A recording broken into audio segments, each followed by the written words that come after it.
একজন মানুষকে একটা হৃদপিণ্ড আল্লাহ সুবহানাহু ওয়া তাআলা দিয়েছে, যে হৃদপিণ্ডটা প্রতিদিন 1 লক্ষ বারের বেশি স্পন্দন দিচ্ছে। যেদিন আপনার হৃদপিণ্ডের স্পন্দন বন্ধ হয়ে যাবে, আপনার নামের শুরুতে মরহুম বসে যাবে, মানুষ আপনাকে লাশ বলবে, লাশ। ঠিক কিনা ভাইরা? এই হৃদপিণ্ডটাকে সচল রেখেছেন যিনি, তিনি কে? পেটের মধ্যে গরুর গোশত, মাছ, ডিম, দুধ একসাথে খাচ্ছেন, হজম কিভাবে হয় একটাবার কল্পনা করেছেন?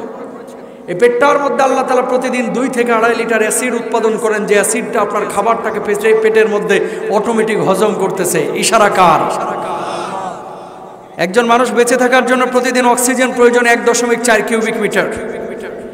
বর্তমান ডাক্তারদের তথ্য অনুযায়ী একজন হসপিটালে যদি প্রতিদিন 1.4 কিউবিক মিটার অক্সিজেন কিনে ব্যবহার করত, 24,000 টাকা বিল তার দেওয়া লাগতো। তার মানে আল্লাহর কাছ থেকে আপনি ফ্রি অক্সিজেন নিয়েছেন মাসে 7 লক্ষ টাকার। কিউরিসিটি জন্মাইলো আমার, তাহলে 60 বছর হায়াত পাইলে আল্লাহর কাছ থেকে ফ্রি অক্সিজেন নিয়েছে কত টাকার? হিসাব করে পাইলাম 54 কোটি টাকার। আল্লাহু আকবার বলেন। ও দুনিয়ার মানুষ, এবার বলেন এই জমিনটার মালিক কে? আসমানের মালিক কে? গোলামি হবে কার? আল্লাহর জমিনে আল্লাহর কোরআনের কথা হচ্ছে, নবীর কথা হচ্ছে, গোলামি আল্লাহর স্বীকৃতি দেওয়া হচ্ছে। সুতরাং এই কোরআনের ময়দানে যারা আসে নাই, যারা নেতার গোলামি করে, চমচমি করে, কোরআনের মাহফিলের বিপক্ষে অবস্থান নেই, আল্লাহর শত্রু, নবীর শত্রু এরা। ঠিক কিনা ভাইরা আমার?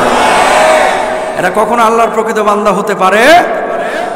যে আয়াতটি তেলাওয়াত করেছে, আয়াতটি হচ্ছে সূরা বাকারার 245 নম্বর আয়াত। দুনিয়ার জিন্দগিতে মানুষ কিন্তু বিপদে পড়ে। খেয়াল করেন, এখানে এমন একজন মানুষও পাবেন না যে হুজুর আমার জীবনে কোনো বিপদ নাই। যদি কেউ বলে যে আমার জীবনে কোনো বিপদ নাই, জানতে হবে এটা আবু জাহেলের খালাতো ভাই। ঠিক কিনা? মুমিন দাবি করলে বিপদে পড়তে একমত তো? বিপদে পড়লে মানুষ মানুষের কাছে হাত পাতে, ভাই 10,000 টাকা দেন না, ধানে পানি দেওয়া লাগবে, সার কিনা লাগবে, ভাই 5,000 টাকা দেন না। কেউ চাই টাকা, কেউ চাই পয়সা, কেউ চাই খাবার, কেউ চাই পানি, কেউ আবার চাই মানুষের কাছে মানুষের শারীরিক হেল্প, সাহায্য। প্রিয় ভাইরা আমার, যে কথাটি আপনাদেরকে বলতে যাচ্ছি, আল্লাহ সুবহানাহু ওয়া তাআলা এই আয়াতে কারিমায় আপনার কাছে 2টা জিনিস চেয়েছে। মানুষ চাইলে অনেক মানুষ দেয় বিনা সুদে, কিছু মানুষ আছে সুদ ছাড়া গায়ের জরও দিতে চায় না। আছে না নাই? এলাকায় সুদ করে আছে না 2-1টা? আল্লাহ হেদায়েত দান করুক, আমিন বলেন। আল্লাহ সুবহানাহু ওয়া তাআলা এখানে আপনার কাছে জিনিস চেয়েছেন 2টা। কি বলছেন খেয়াল করেন। রব্বুল আলামিন বলছেন, মাদাল্লাযী ইউকরিদুল্লাহা করদান হাসানান ফায়ুদাইফাহু লাহু আদআফান কাসীরা ওয়াল্লাহু ইয়াকবিদু ওয়া ইয়াবসুতু ওয়া ইলাইহি তুরজাউন।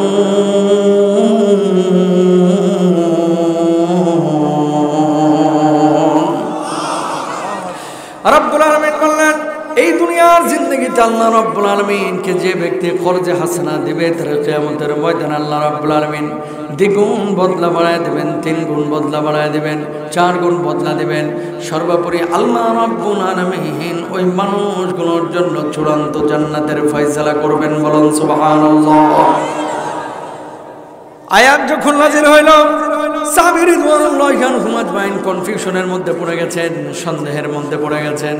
আসমান বানিয়েছেন আল্লাহ, জমিন বানিয়েছেন আল্লাহ, সব কিছুর মালিক আল্লাহ। সে আল্লাহ কেন আমাদের কাছে ঋণ চাইলেন? আল্লাহর নবীকে সাহাবীরা বললেন, ইয়া রাসূলুল্লাহ, ইয়া হাবিবাল্লাহ, আল্লাহ রাব্বুল আলামিন আসমান বানিয়েছেন, জমিন বানিয়েছেন, সব কিছুর মালিক আল্লাহ। সে আল্লাহ কেন আমাদের কাছে ঋণ চাইলেন? কিছুই তো বুঝলাম না। আল্লাহর নবী জবাব দিলেন, আল্লাহর জমিনে আল্লাহর জন্য যেখানে জানের প্রয়োজন সেখানে জান দিবা, যেখানে মালের প্রয়োজন সেখানে মাল দিবা। আল্লাহ রাব্বুল আলামিন এই জান মালকে ঋণ বুঝিয়েছেন, কর্জে হাসানা বুঝিয়েছেন। বলুন সুবহানাল্লাহ। মুসলমান, আপনাদের রংপুরের আবু সাইদ 5 আগস্টের আগে বুকটারে খুলে দিয়ে, বুকের বুলেটের সামনে বুকটা পেতে দিয়ে নিজের হক আদায়ের জন্য গর্জে উঠেছিল, বিধায় বাংলার জমিনে নতুন করে সূর্যোদয় হয়েছে। ঠিক কিনা ভাইরা? উত্তরাঞ্চলের মানুষকে সবাই অবহেলা করে, যারা শিক্ষিত ঢাকার, এরা গরিব, এরা ঢাকা শহরের ভাবসাব বুঝে না, খালি আইসা রিক্সা চালায়। আজকে বলতে চাই, উত্তরাঞ্চলের মানুষের ইমানি পাওয়ার তো চাইতে অনেক বেশি, ঠিক কিনা ভাইরা আমার? এরাই কিন্তু নতুন সূর্যোদয়ের উদয় ঘটিয়েছে। প্রিয় ভাইরা আমার, এই উত্তর অঞ্চলের মানুষগুলোকে আল্লাহ রাব্বুল আলামিন তার দ্বীনের জন্য কবুল আল মঞ্জুর করুন, আমিন বলেন। যে কথা বলছিলাম, আল্লাহর জন্য যেখানে জানের প্রয়োজন সেখানে জান দেওয়া, যেখানে মালের প্রয়োজন সেখানে মাল দেওয়া, এটাকে আল্লাহ সুবহানাহু ওয়া তাআলা করজে হাসানা বুঝিয়েছেন, মানুষের কাছে এই দুইটা জিনিস চেয়েছেন। বাংলাদেশের অবস্থা কিন্তু খুব একটা ভালো না ভাই। আজকে দেখেছেন চট্টগ্রামে একজন আইনজীবীকে জবাই করে হত্যা করেছে ইসকনের কাফেররা। জোরে সরে বলেন নাউজুবিল্লাহ। আমরা মুসলমান কারো ষড়যন্ত্রে ফাঁদে পা দিব না। আল্লাহর জন্য যেখানে জানের প্রয়োজন সেখানে জান দিবেন, যেখানে মালের প্রয়োজন সেখানে মাল দিবেন। এই জামানায় মাল দেওয়ার মানুষ আছে, আল্লাহর জন্য জান দেওয়ার, বুকের রক্ত দেওয়ার মানুষের সংখ্যা কমে গেছে। আরো আসতে বলেন, জোরে বলেন, ঠিক কিনা? এই জন্য নবীজি বলেছেন কিয়ামতের আগে মসজিদে মুসল্লি বাড়বে কিন্তু ইমানদারের সংখ্যা কমে যাবে। আসল ইমানদার, আসল মুসলমানের সংখ্যা কমে যাবে। এই জামানা চলতেছে সেই জামানা। দাড়িওয়ালা টুপিওয়ালার অভাব নাই, জুব্বাওয়ালার অভাব নাই, আব্দুর রহমান আব্দুর রহিমের অভাব নাই, মরিয়ম ভাবির অভাব নাই, সালমা ভাবির অভাব নাই। নামগুলো মুসলমানের কিন্তু কামগুলো হচ্ছে টাটকা মুশরিক কাফেরদের মতো, ঠিক কিনা? বিয়ে হচ্ছে 7 দিন আগে থেকে ঢোল তবলা নিয়ে রেডি। গায়ে হলুদের অনুষ্ঠানে এমন কিছু আচার কালচার ব্যবহার করা হয়, দেখে বুঝার কায়দা না ওটা হিন্দু না মুসলমান। কথা কন না কেন? প্রমাণ নেন, সামনের কাতারে নামাজ পড়তেছে, কপালে 6 ইঞ্চি কালো দাগ পড়ে গেছে, এখনো সুদের মায়া ছাড়তে পারলো না। সামনের কাতারে নামাজ পড়তেছে, নামাজ পড়া ফরজ এটা জানে, কোরআনুল কারিমে আছে, কিন্তু ওই কোরআনেই যে বউয়ের পর্দা করার কথা ফরজ করে দিয়েছে, এই পর্দার কিন্তু অনেকেরই হদিস নাই, ঠিক কিনা বলেন? নামাজ পড়ার কথা যে কোরআনে আল্লাহ ফরজ করেছে, ঘুষ না খাওয়ার কথা আল্লাহ তাআলা ওই কোরআনে বলেছে, কিন্তু নামাজও পড়ো, ওইদিকে 14 লাখ টাকা ব্যাংকে রাখছে, ছেলে রাজশাহী বিশ্ববিদ্যালয় থেকে পাশ করা, যদি সরকারি চাকরির সময় ঘুষ টুস দেওয়া লাগে, এই 14 লাখ এই ছেলের জন্য বাজেট। কাকা হজ করলেন, নামাজ পড়লেন, রোজা করলেন, ওইদিকে ঘুষের টাকা ব্যাংকে রাখলেন, নামাজ কিন্তু কবুল হবে না, ঠিক কিনা? তাহলে দেখেন, এরকম হাজার হাজার উদাহরণ আছে দুনিয়ায়। শেষ জামানায় কিয়ামতের আগে মুসল্লি বাড়বে, ইমানদারের সংখ্যা বাড়বে, আসল মুসলমানের সংখ্যা কমে যাবে। এই জামানা সেই জামানা। তাকান, আয়াতটা যেদিন নাজিল হইল, এই আয়াতটা নাজিলের পরবর্তী দিন আবু বকর সিদ্দিক রাদিয়াল্লাহু তাআলা আনহু গিয়েছেন মদিনার বাজারে।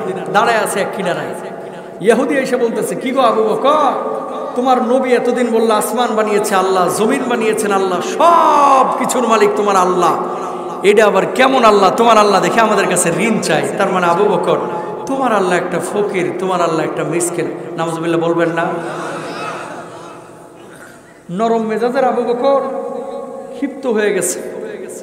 এই ইহুদির বাচ্চা, আমারে গালি দিয়ে আমি কিচ্ছু বলবো না, আমার বাপ মারে গালি দিয়ে আমি কিচ্ছু বলবো না, আমার সামনে আমার আল্লাহকে, নবীকে, আমার আয়াতের, কোরআনের আয়াতের অপব্যাখ্যা করবি, আমি আবু বকর কিন্তু হাত গুটিয়ে বসে থাকবো না। আল্লাহু আকবার বলেন। দ্বিতীয়বার আবার বলছে তোমার আল্লাহ ফকির, না হলে ঋণ চাইলো কেন? ঋণ মানে হচ্ছে যে আল্লাহর জন্য জান দেওয়া, মাল দেওয়া। যেমন মসজিদে আপনি দান করেছেন, এটা আল্লাহরে করজে হাসানা দিয়েছেন হাদিসের ব্যাখ্যা অনুযায়ী। ইহুদি আবার বলছে তোমার আল্লাহ ফকির। তৃতীয়বার যেমনি বলছে তোমার আল্লাহ ফকির, এবার যাইবি কই, ডান হাতটা তুলে আবু বকর কইসা ইহুদির গালে থাপ্পড় বসায় দিয়েছে। সুবহানাল্লাহ কর। এবার ইহুদি গালের মধ্যে হাত দিয়া আল্লাহর নবী বিশ্বনবী সাল্লাল্লাহু আলাইহি ওয়াসাল্লামের বাণীর দিকে দিলেন দৌড়। যাওয়ার পরে বললেন, ওগো মুহাম্মদ সাল্লাল্লাহু আলাইহি ওয়াসাল্লাম, কে শেখান আপনি সাহাবীদেরকে, কে শেখান? কয় কি হয়েছে? আপনার সাহাবীরা তো আমাদেরকে শুধু ধরে ধরে মারে, ইহুদিদেরকে মারে। কে মেরেছে তোকে? আপনার আবু বকর মারছে। আল্লাহর নবী বললেন, আমি বিশ্বাস করি না, আমি বিশ্বাস করি না, আমার আবু বকর অন্যায় ভাবে কাউনে মারতে পারে না, আমার আবু বকর অন্যায় ভাবে কাউনে মারতে পারে না। কই ডাকেন আপনার আবু বকর আমার মারছে কিনা? আল্লাহর নবী ডাক দিলেন, আবু বকর কি শুনলাম তোমার ব্যাপারে, তুমি নাকি ইহুদিরা ধরে মারছো? আবু বকর জবাব দিলেন, ইয়া রাসূলুল্লাহ, ইয়া হাবিবাল্লাহ, এমন একটা অন্যায় করেছে ওই জালেম, যে অন্যায়ের কারণে আমি তারে মারতে বাধ্য হয়েছি। গো নবী, কি অন্যায় করেছে? একবার না, দুইবার না, তিনবার আল্লাহ রাব্বুল আলামিনকে ফকির মিসকিন বলে গালি দিয়েছে, এই জন্য তারা আমি মারছি। আল্লাহর নবী বললেন, কিরে ইহুদি, তুই আমার আল্লাহ রাব্বুল আলামিনকে কেন গালি দিয়েছিস? কয়, না না, আমি গালি দিই নাই, আপনার আবু বকর মিথ্যা কথা বলতেছে। আবু বকর, তুমি নাকি মিথ্যা কথা বলতেছো? আবু বকর জবাব দিলেন, ওগো নবীজি, ঈমান আনার পর থেকে আবু বকরের জবান দিয়ে কোনোদিন মিথ্যা কথা বাইর হয় নাই, কোনোদিন মিথ্যা কথা বাইর হয় নাই। আমি তো আপনার মেরাজের পরে সর্বপ্রথম স্বীকৃতি দিয়েছিলাম, আপনি তো আমার সিদ্দিক উপাধি দিয়েছিলেন। আমি সত্য কথা বলছি, ইহুদি মিথ্যা কথা বলছে, সে আল্লাহর গালি দিয়েছে, এই জন্য আমি মারছি। ইহুদি স্বীকার করে না, আবু বকর বলতেছে সে মিথ্যা কথা বলতেছে। আল্লাহর নবী চিন্তায় পড়ে গেলেন, কি বিচার নবীজি করবেন? যদি বিচার না করে গোটা মদিনা ইহুদি ছড়াইয়া দিবেন। মুহাম্মদ সাল্লাল্লাহু আলাইহি ওয়াসাল্লাম নিজ গোত্রের লোক দেখে বিচার করে নাই, ঠিক কিনা? নবীজি চিন্তায় পড়ে গেছে যে কি বিচার আমি করব, কারণ ইহুদি তো স্বীকার করতেছে না। আল্লাহর নবী বলতেছেন, এই আবু বকর, কিছু মনে করে না, ওই জায়গায় কি কোনো সাক্ষী ছিল নি? আবু বকর জবাব দিলেন, ওগো নবীজি, আমি ছিলাম আর দেখেছে আল্লাহ, আর কোনো সাক্ষী ছিল না। নবীজি বললেন, আবু বকর, কিছু মনে করো না, যেইভাবে তুমি থাপ্পড় মেরেছো ওইভাবে ইহুদি তোমার একটা থাপ্পড় মেরে দেখ, সুদবোধ হয়ে যাক। আবু বকর জবাব দিলেন, ইয়া রাসূলুল্লাহ, আল্লাহকে গালি দেওয়ার কারণে আমি তার মারছি, এটা যদি আমি আবু বকরের অন্যায় হয়ে থাকে, ইহুদি আমার থাপ্পড় কেন, আমার জীবন চলে গেলেও, জীবন নিয়ে চলে গেলেও আল্লাহর কসম, আমি আবু বকরের কলিজার মধ্যে বিন্দু মাত্র কষ্ট থাকবে না। বলুন আল্লাহু আকবার। আমি কি ওরা এমনি মারছি? আয়াতের অপব্যাখ্যা করেছে, এই জন্য আমি মেরেছি। একবার না, দুইবার না, তিনবার আমার গালি দিল, কিছু বলতাম না। আমার বাপ মারে গালি দিল, কিছু বলতাম না। কিন্তু আমার সামনে আমার আল্লাহকে, নবীকে কটাক্ষ করবে, কোরআনের আয়াতের বিপক্ষে অবস্থান নেবে, কটাক্ষ করবে, আমি নবীজি নিজেকে গুটায় রাখতে পারি না। এটা আমার ঈমান সাই দেয় না। নবীজি বললেন, আবু বকর, কিছু মনে করো না, যেমনি থাপ্পড় মারছে এইভাবে একটা থাপ্পড় মেরে দেখ। ইয়া রাসূলুল্লাহ, আপনি যা মনে করেন, আপনি যেটা সিদ্ধান্ত দেন আমি মেনে নেব। যেইভাবে আমার আবু বকর মারছে ওইভাবে একটা থাপ্পড় বসায় দেয়। ইহুদি রেডি হচ্ছে, আজকে তোর একদিন কে আমার একদিন। সরাসরি আরশে আজিমে গ্রিন সিগন্যাল পৌঁছে গেছে। আল্লাহু আকবার বলেন। আল্লাহ রাব্বুল আলামিন জিবরিল আমিনকে ডাক দিলেন, জিবরিল আমিন, ও জিবরিল আমিন, ও জিবরিল আমিন, কি দেখছিস? যা যা যা আমার হাবিবের কাছে দুনিয়ার জিন্দেগিতে হাজির হয়ে যা। চোখের পলক ফেরানোর আগে জিবরিল আমিন আল্লাহর নবী বিশ্বনবী সাল্লাল্লাহু আলাইহি ওয়াসাল্লামের কাছে এসে হাজির হয়ে গেলেন। বললেন, ইয়া রাসূলুল্লাহ, ইয়া হাবিবাল্লাহ, কি বিচার আপনি করছেন, কি বিচার আপনি করছেন? আল্লাহ কিন্তু সব কিছু দেখছেন। খবরদার ইহুদির হাত যেন আবু বকরের গালে স্পর্শ না করে, সব কিছু কিন্তু মেছাকার হয়ে যাবে। খবরদার ইহুদির হাত যেন আবু বকরের গালে স্পর্শ না করে। আল্লাহর নবী বললেন, জিবরিল আমিন, কেন কেন কি হয়েছে? কেন কেন কি হয়েছে? আপনি যে বিচার করছেন আল্লাহ সব কিছু দেখেছেন, সাক্ষী আপনি খুঁজছিলেন আবু বকরের পক্ষে বিপক্ষে। আবু বকরের পক্ষে বিপক্ষে কোনো সাক্ষীর দুনিয়ার মানুষের প্রয়োজন নাই। স্বয়ং আল্লাহ রাব্বুল আলামিন আরশ আজিম থেকে আবু বকরের পক্ষে সাক্ষী হয়ে গেছে। আরো আসতে বলেন সুবহানাল্লাহ। আবু বকরের পক্ষে সাক্ষী দিচ্ছেন কে? একজন মানুষের আমলের পাল্লা কি পরিমাণ ভারী হলে তার পক্ষে সাক্ষী দেন কে? জিবরিল আমিন বললেন, ইয়া রাসূলুল্লাহ, খবরদার ইহুদির হাত যেন আবু বকরের গালে স্পর্শ না করে। ওরে সামনে আন, এই জেনে না আয়াত 4 নম্বর পারা 13 নম্বর পৃষ্ঠা শুরুর অংশ। লাকাদ সামিআল্লাহু কাওলাল্লাযীনা ক্বালু ইন্নাল্লাহা ফাকীরুন ওয়া নাহনু আগনিয়া।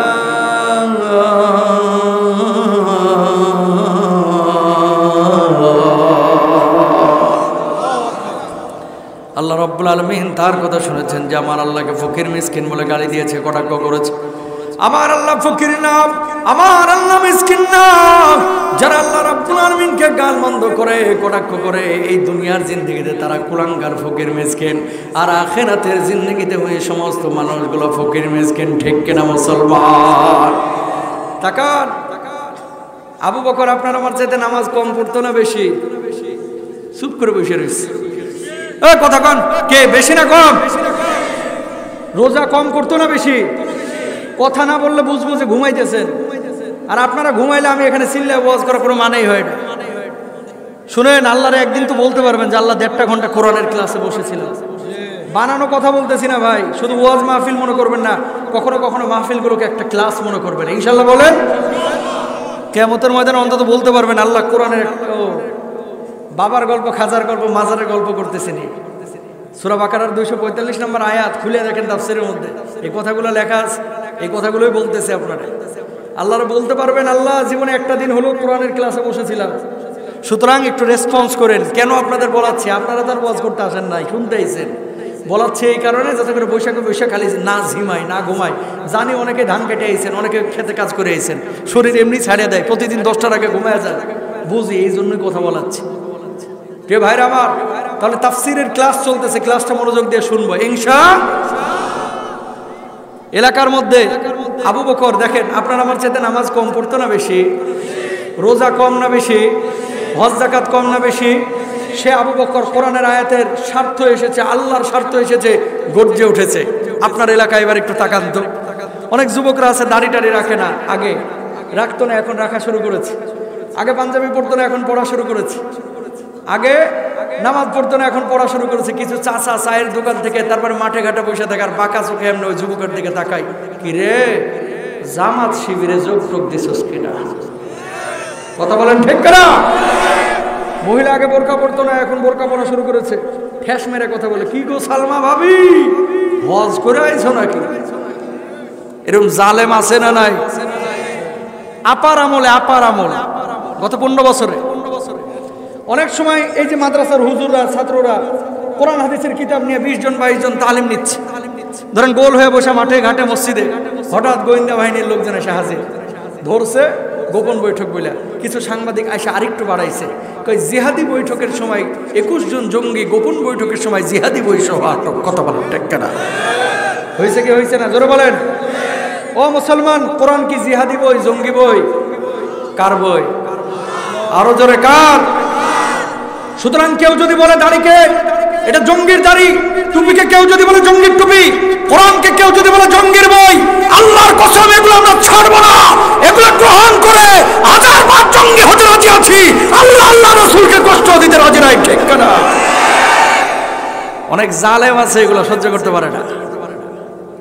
আগে আওয়ামী লীগ করতো, এখন এসে আবার বিএনপিতে যোগ দিচ্ছে। কথা কন না কেন? মাঝে মাঝে আবার টুপিও লাগায়, কয় জামাতের সাথেও আছি। আবার এরশাদের গ্রুপে এসে কয়, কি বলেন আপনাদেরকে আমরা ঠকাইতে পারি? এতদিন ধরে আপনাদের সাথে সম্পর্ক। এগুলো টাটকা মুনাফিক। ঠিক কিনা? প্রিয় ভাইরা আমার, আল্লাহর জন্য জান দেওয়া, মাল দেওয়া এত সহজ না, এত সহজ না। মুসলমান এখন শুধু মনে করে যে নামাজ পড়লাম, রোজা করলাম, হজ করলাম, জাকাত দিলাম আর ফরফরায় জান্নাতে চলে গেলাম। তাকান, নামাজ রোজা হজ জাকাতকে আল্লাহ রাব্বুল আলামিন যে আল্লাহ কোরআনে ফরজ করেছে, ওই আল্লাহ তাআলাই জিহাদকেও ফরজ করেছে প্রয়োজনে। ওই আল্লাহ তাআলাই কিন্তু ইসলামের আইন, কোরআনের আইন আল্লাহর জমিনে বাস্তবায়ন করাকেও ফরজ করেছে। ঠিক কিনা বলেন?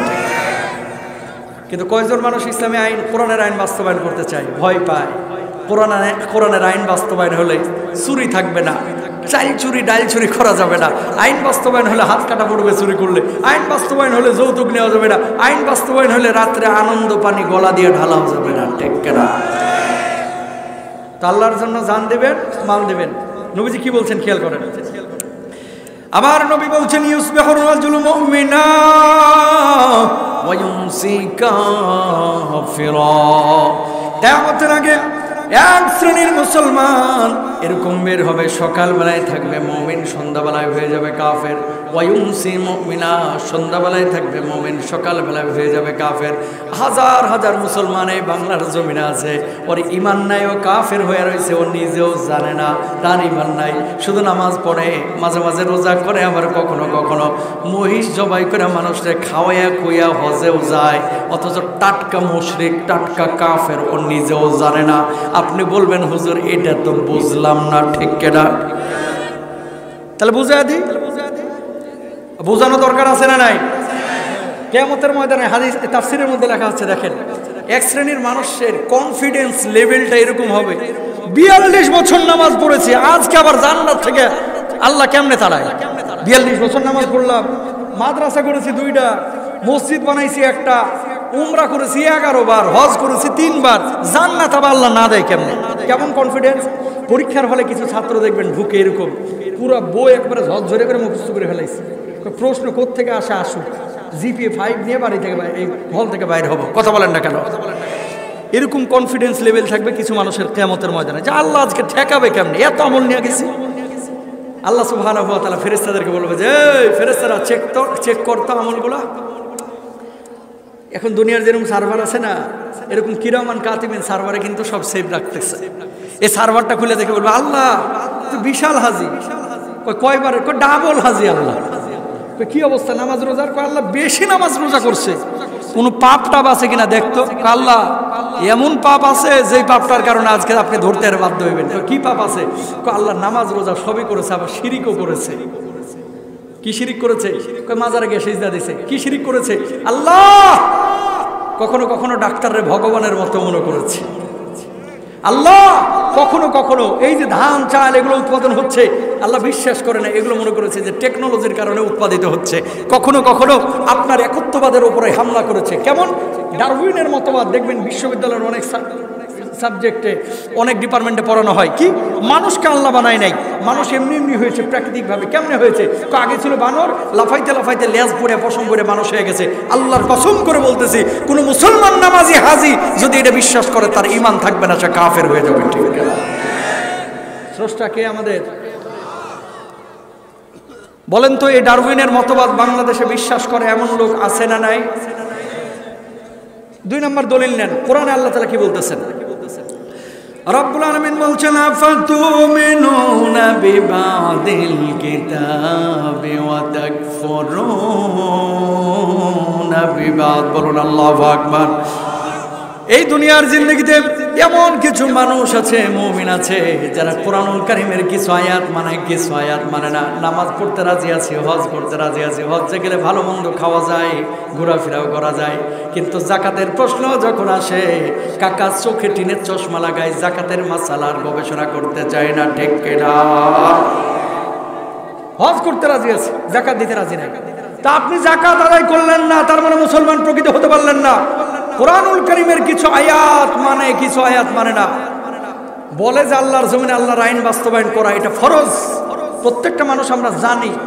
কিন্তু একটা কাফের যদি আপনার এলাকা থেকে ভোটে দাঁড়ায়, ধরেন অমুসলিম, হিন্দু, খ্রিস্টান, অনেক মুসলমানের বাচ্চা আছে, ওরে যায় ভোট দেয়। কথা বলেন না কেন? শুনেন, কোরআনকে যে পছন্দ করে না সে আমার বন্ধু হতে পারে, আল্লাহকে যে পছন্দ করে না সে বন্ধু হতে পারে। এদেশের মানুষের ধর্মীয় আবেগ বেশি, ধর্মীয় জ্ঞান কম। এই জন্য নামাজ, রোজা, হজ, যাকাত, এই 4-5টা জিনিসকে মানুষ ইসলাম মনে করে। এর বাইরে অনেক কিছু আছে যেগুলোকে মানুষ ইসলাম মনে করে না। পর্দা করা নামাজের মতো ফরজ, পর্দা ঠিক মতো করে না। ঘুষ না নেওয়া নামাজের মতো ফরজ, অথচ ঘুষ নেয়। আরেকজনের আইল ঠেলে জমি দখল না করা ফরজ, অথচ এই কাজটা মানুষ করে। সন্তান সন্ততিকে দ্বীনের মৌলিক জ্ঞানগুলো শেখানো আপনার উপর ফরজ আইন, অথচ এই জিনিসটা মানুষ শেখায় না। তার মানে কি কিছু জিনিস আমরা মানতেছি, কিছু জিনিস আমরা মানতেছি না।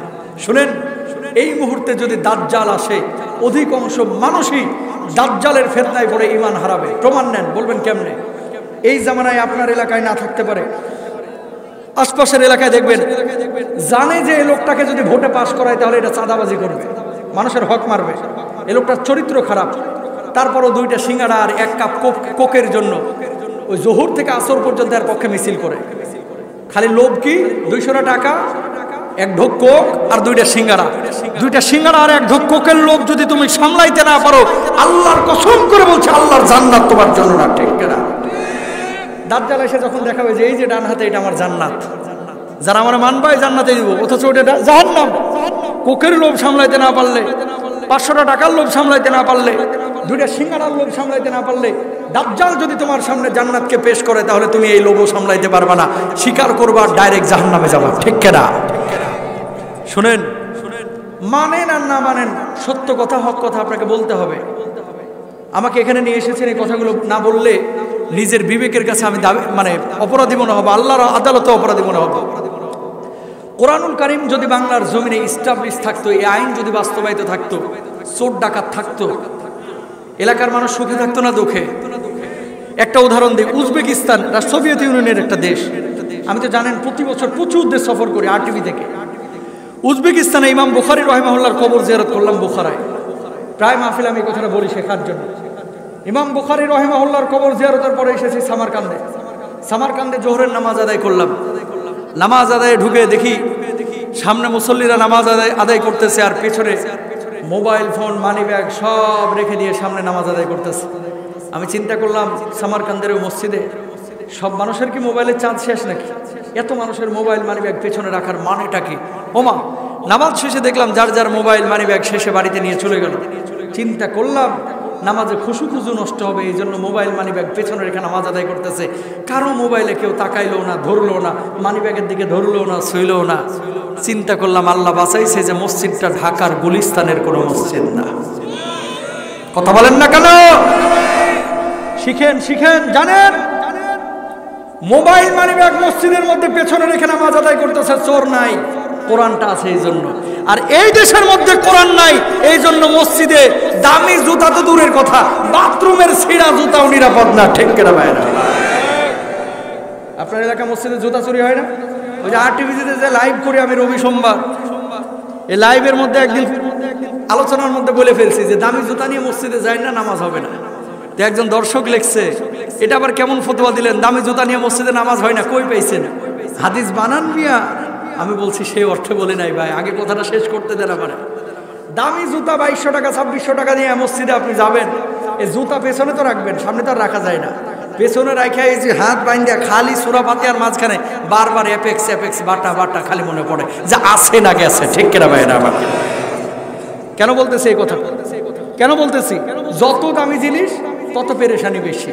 ছেঁড়া ফাটা নিয়ে যান 20 টাকা 25 টাকার জুতা, এই তো নিরাপদ থাকে না। রংপুরে মাহফিলে গেছি গত বছর, এক বাথরুমে ঢুকছি, দেখছি বদনার গলা ভাঙা, ভাঙা বদনার গলায় শিকল বেচা। কথা বুঝেন নাই? ভাঙা বদনার গলায় শিকল বেচানো। বাইতুল মোকাররমের দক্ষিণ গেট থেকে আমার বাসা মাত্র 6-7 কিলো। দক্ষিণ গেটে যায় দেখেন শত শত বাথরুম করা হয়েছে, একটা বাথরুমের লোহার ছিটকানি পাবেন না। বলার একটা উদ্দেশ্য আছে, যে দেশের মধ্যে মসজিদের জুতা নিরাপদ না, যেই দেশে বাথরুমের জাতীয় মসজিদের বাথরুমের লোহার ছিটকানি নিরাপদ না, সে দেশের মধ্যে কোরআনের আইন ছাড়া কখনো চুরি আর চোর বন্ধ করা সম্ভব না, সম্ভব না, সম্ভব না। ঠিক না? সুতরাং আল্লাহর আইন আল্লাহর জমিনে বাস্তবায়ন করা এটা কি ফরজ? জোরে বলেন কে? বাপ ছিল মুসলমান, দাদা ছিল মুসলমান, ওটা মুসলমান হয়ে গেছি তো এই জন্য ইমানের কদর করতে পারি না ভাই। নমরুদ 400 বছর ক্ষমতায় ছিল, প্রথম 400 বছরে একটা বারের জন্য নিজের খোদা দাবি করে নাই। খেয়াল করেন কত বছর? প্রথম 400 বছরে একটা বারের জন্য নিজের খোদা দাবি করে নাই। কিন্তু 400 বছর পরে কিছু আশপাশের মানুষ পান দেওয়া শুরু করলো। আপনি খাওয়াচ্ছেন, আপনি রাষ্ট্র চালাচ্ছেন, পরিচালনা করছেন, আপনি কেন খোদা দাবি করবেন না? আপনি আমাদের রব, আপনি আমাদের প্রভু, আপনি আমাদের মালিক, আপনি আমাদের খালেক, নিজের খোদা দাবি করেন না স্যার? আপার পাশে কিছু লোক ছিল না, আপার পাশে সারাদিন পান দিয়ে দিয়ে আপারে ভুলাইতো। এখন এই লোকগুলোই কিন্তু আপারে বিপদে ফেলছিল। ঠিক কেনা? নমরুদের এরকম কিছু লোক খালি কান পড়া দেয়। আপনি নিজেরে খোদা দাবি করেন না কেন? সব কিছু আপনি অ্যারেঞ্জ করতেছেন। সুখে থাকলে কিন্তু মানুষের আবার ভূতে কিলায়, এটা সত্য কথা। কিন্তু যখন মানুষ ভালো থাকে দেখবেন আল্লাহরে ডাকে না, নবীরে ডাকে না। যখন বিপদে পড়ে দেখবেন মসজিদের আগে মসজিদে এসে হাজির। কথা কন না কেন? তো নমরুদ 400 বছর ভালোই চালাইতেছিল, নিজে কাফের মুশরিক, খোদা দাবি করে না। এখন কিছু লোক আশপাশের বললো খোদা দাবি করেন, খোদা দাবি করে ফেললো। সবাই মেনে নিল তাকে খোদা। রাজ্যের একজন মানে না। কয় কে মানে না রে? কয় এর নাম ইব্রাহিম। কয় ধরে লয়ে ইব্রাহিম আলাইহিস সালামকে ধরে নিয়ে আসা হয়েছে। ইব্রাহিম, সমস্যা কি তোমার? সব মানুষ আমার রব মানলো, খোদা মানলো, তুমি কেন মানো না? ইব্রাহিম আলাইহিস সালাম কি জবাব দিলেন? খেয়াল করেন। ইদ ক্বালা ইব্রাহিম রাব্বিয়াল্লাযী ইউহয়ী ওয়া ইউমীত।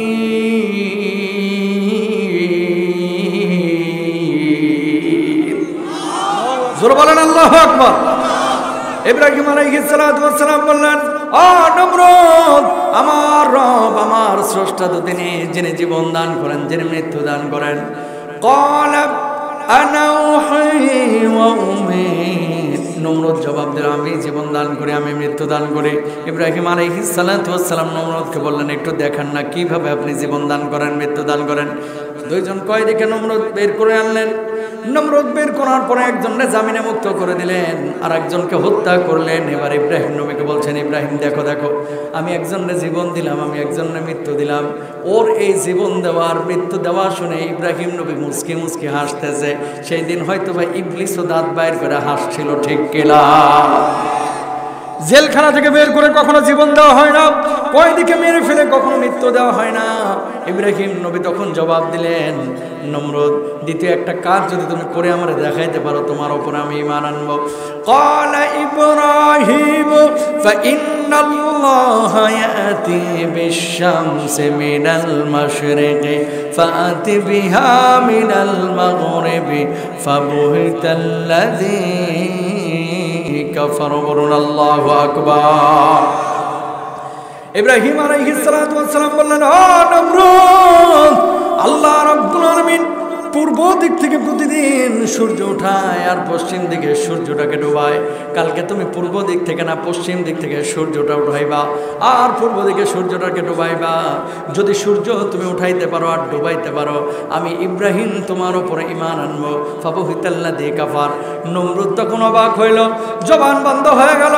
নমরুদ সবশেষ জবাব দিল, ইব্রাহিম, ঈমান আনলে আনো আমার উপরে, না আনলে না আনো। যদি আমার না মানো, জেলখানার মধ্যে ঢুকাবো আর আগুনের মধ্যে নিক্ষেপ করে দুনিয়া থেকে বিদায় করে দেব।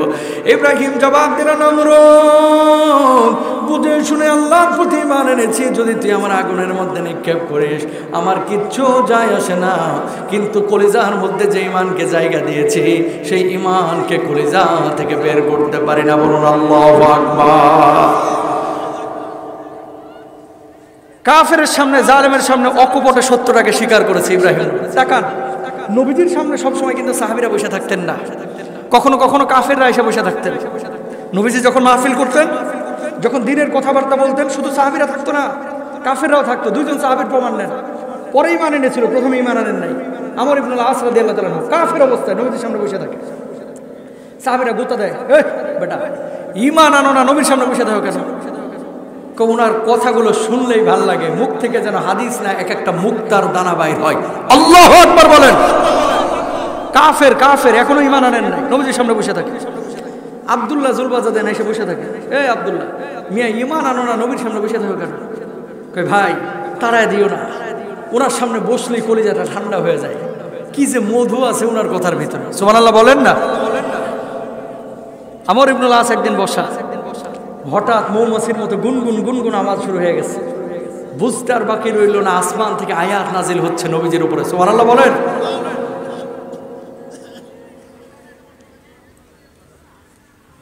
মুসা আলাইহিস সালাম, আমর ইবনুল আস রাদিয়াল্লাহু তাআলা দেখলেন যে নবীজি সাল্লাল্লাহু আলাইহি ওয়াসাল্লামের উপরে মৌমাছির মতো গুনগুন গুনগুন আওয়াজ শুরু হয়ে গেছে।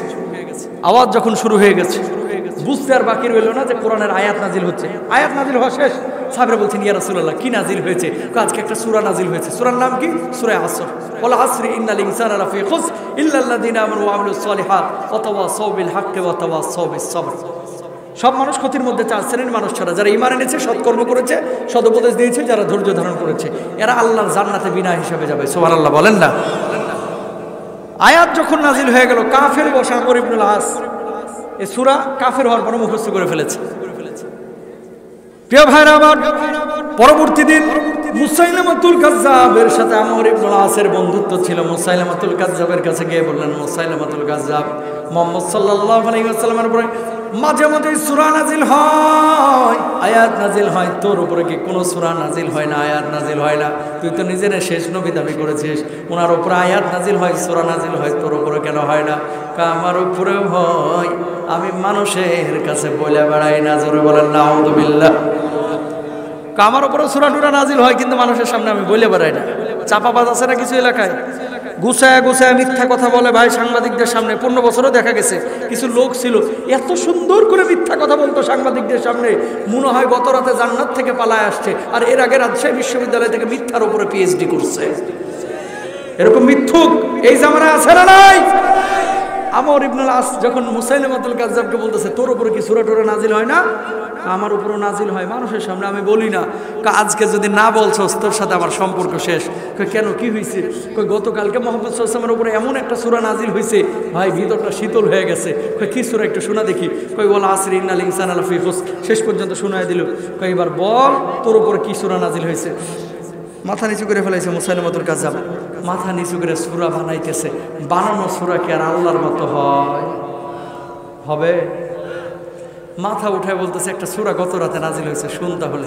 কি? বল বল বল বল, তাড়াতাড়ি বল। ইয়া অবর অবর ফাইন্না মান তালাহু জুনান ওয়া সদরা সদরা, হে খরগোশের বাচ্চা, তোর কানগুলো ছোট, তোর পাটা ছোট, তোর লেজটা ছোট, তোর পেটটা মোটা, এটা বুঝে সূরা। ইবলিসও বিশ্বাস করবে না, ঠিক না? এটা বলে সূরা। অমনি মুসাইলামাতুল কাজ্জাবের সামনে আমর ইবনুল আস কাফের হওয়ার পর কি জবাব দিচ্ছে দেখেন। মুসাইলামা রে, এখন আমি ঈমান আনি নাই, সময় লাগবে না হয়তো বা আমার ঈমান আনতে, কিন্তু আমি স্রষ্টার শপথ করে বলতেছি এই জামানায় তোর চাইতে বড় মৃত্যু, প্রতারক, ভণ্ড, বাটপার আর একটাও নাই। বলুন আল্লাহু আকবার। কাফের হওয়ার পরও মুসাইলামাতুল কাজ্জাবের পরে ও সামনে সত্য কথাটা অকপটে স্বীকার করেছে। আর আমাদের দেশের মধ্যে অধিকাংশ মুসলমান এখন বুবা শয়তানের ভূমিকায় আমরা আছি। সত্য কথাগুলো অকপটে আমরা সব জায়গায় বলতে পারি না, ঠিক না ভাইরা? মাশাআল্লাহ, কিছু কিছু মানুষ আমরা বলি। এবার আপনারা বলেন তো ভাই, কুরআনুল কারীমের একটা আয়াত যদি কেউ অস্বীকার করেছে তার ঈমান থাকবে না কাফের হয়ে যাবে? সবাই একমত তো? আচ্ছা, একমত। তাহলে যারা সুদ খাচ্ছেন, ঘুষ খাচ্ছেন, আরেকজনের হক মারতেছেন, কোরআনে এগুলো নিষেধ আছে, তারপরে করতেছেন কেন? হুজুর বুড়া হওয়ার পরে দাঁড়িয়ে মুছ পাকলে ভালো হয়ে যাবে। শুনেন, এই জামানায় যতই সুদের হাদিস শুনান না কেন, হুজুর কি কম ওয়াজ করে? জুমার নামাজে সুদ নিয়ে 52টা 54টা জুমার মধ্যে নাহলে 22-23টা জুমায় সুদ নিয়ে আমরা আলোচনা করি। বিশ্বাস করেন, কিছু লোক সুদের ওয়াজ শোনার পিছন থেকে মুসকি মুসকি হাসে। মৌলবী মানুষরা এগুলো বলবে, এরা কি ব্যাংকিং বুঝে? কথা বলেন না কেন? কথা কম। কিছু লোক আছে এই কাজ করে, এরা কি ব্যাংকিং বুঝে? এই জন্য এরা আবার এখন বলে না সুদ নিই না হুজুর, মাঝে মাঝে ইন্টারেস্ট লই।